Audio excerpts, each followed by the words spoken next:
Every day my alarm goes off at 4 a.m. The world outside is still dark, and most people are still asleep. But for me, this is the most important time of the day. It's when I decide that I get to take control of my life. I've had a lot of people ask me recently, why do you get up so early? Why do you go to the gym at this ungodly hour of the morning? Why do I sacrifice those extra hours of sleep, those moments of comfort, just to start my day with a workout? I ask the question why. Being who I am and the way that I was raised, I feel like I owe it to not only myself, but to my family, to my mom, to my siblings, to my nieces and nephews, to my future wife and kids, to be the absolute best version of myself. Jocko Willink, a former Navy SEAL, once said, "Discipline equals freedom." There's a book that I've read time and time again by Ryan Holiday called Discipline is Destiny.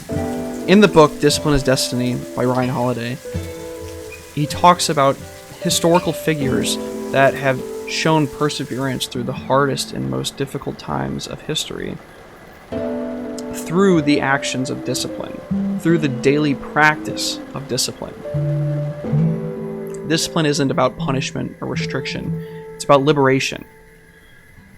When you control your habits, your time, your mind, you create space for freedom in every part of your life. At 4 a.m., there's no noise, no distractions. It's just me and my goals that I've set for myself. There's no one to get in the way. There's no one to tell me that I have something else to do. There's no clients calling me. No one's asking for me to check my email. It's just me and what I need to get done. Another key part of my routine is running.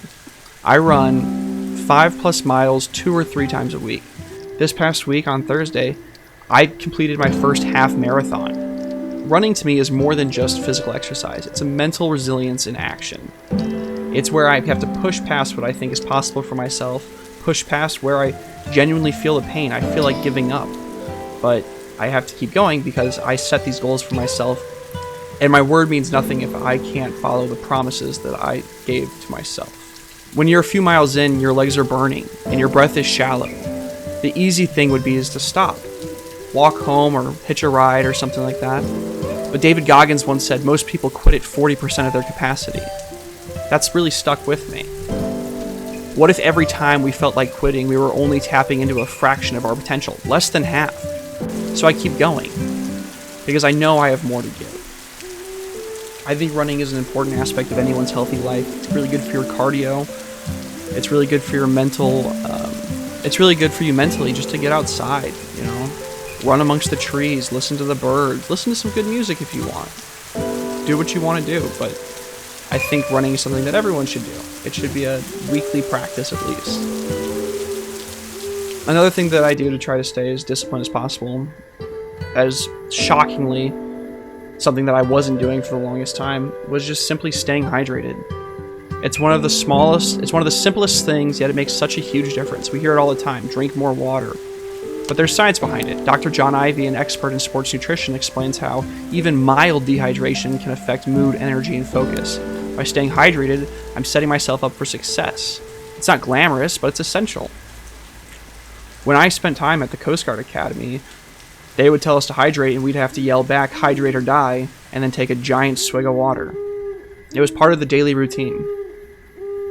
Then there's sunlight. Like I mentioned earlier, running, I think it's really important to get outside and get lots and lots of sun. It's something we often take for granted, but we shouldn't. Our bodies need sunlight, not just for vitamin D, but for our mental clarity and mood regulation. Aristotle once said, "In all things of nature, there is something of the marvelous." In a world dominated by screens and artificial lights, stepping outside and soaking in the sun is a reset for the mind. It's really great to feel the warmth of the sun on your skin. It's one of the things that we take for granted that I absolutely adore. I'm honestly jealous of my cat just bathing in sunlight all day. But self-discipline isn't just about the physical, it's mental too.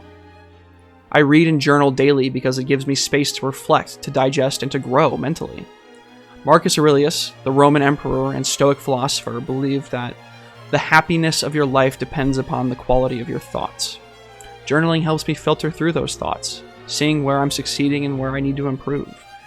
It's very hard to keep all of the thoughts that run through your head straight, but when you write them down and you have to read them to yourself, all of a sudden, things become very clear. Another thing I wanted to mention is how important sleep is. I think sleep is probably one of the key pillars to a healthy and sustainable life. Getting 8 hours of sleep, however mundane and boring and possibly a waste of time that seems, makes all the difference. Now, why does all this matter? Why do we as human beings need to commit ourselves to a routine of discipline and self-improvement? The truth is, without self-discipline, we're at the mercy of the external forces, our emotions, distractions, other people's expectations. But with self-discipline, we regain control. There are few things in this world that you get to actually control. Not where you're born, not your family, not even really the people that you spend most of your life with. The truth is that one of the few things that you can control are the decisions that you make. So it's important to have the discipline to not get pulled off by distractions, by going to that party that night when you know you need to be working, by drinking alcohol in excess when you know you really should just stay home, drink some water, and have a salad. As Aristotle said, we are what we repeatedly do. Excellence, then, is not an act, but a habit. Self-improvement isn't about grand gestures or sudden changes. It's about small, consistent habits we build every day. One of my favorite books of all time is Atomic Habits by James Clear. I absolutely encourage all of you read it, because whether it's just learning a new skill or generally improving your entire life, all it takes is a 1% better every day. It makes the world of difference. And here's the thing.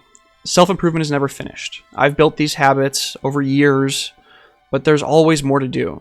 Always new ways to challenge myself, whether it's running a full marathon or adding meditation to my day to keep me pushing forward.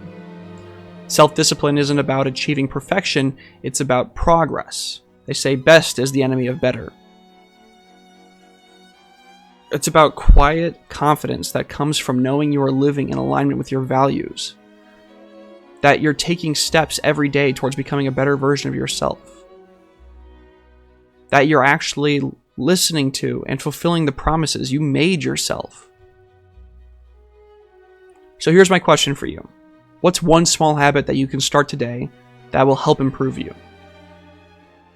Whether it's for work, for family, for general health, for any aspect of life. What is it? Let me know in the comments. The journey to self-discipline starts with the first choice, and once you begin, you'll be amazed of what you're capable of. Thanks for watching, guys, and if this video resonated with you, hit subscribe. I know Colton hates that, and let's keep moving forward together.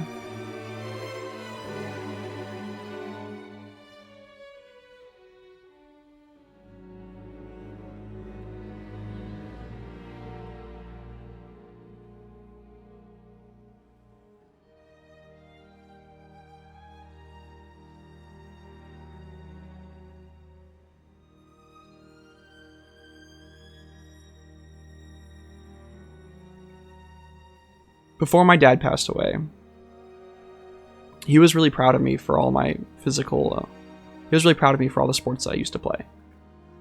He used to always come out to my practices when he could. He came to every single game. And just 2 months before he passed away, I ran a race. It was a 5-mile race. It was for the Popcorn Festival in Valparaiso. And I came home from the race and he was so proud of me. I completed it in just under 40 minutes. And I was just complaining about being stiff and sore and hurting and my blisters that popped on my feet. And my dad just smiled, shook his head and said, "It's a bitch being a Greek god, ain't it?"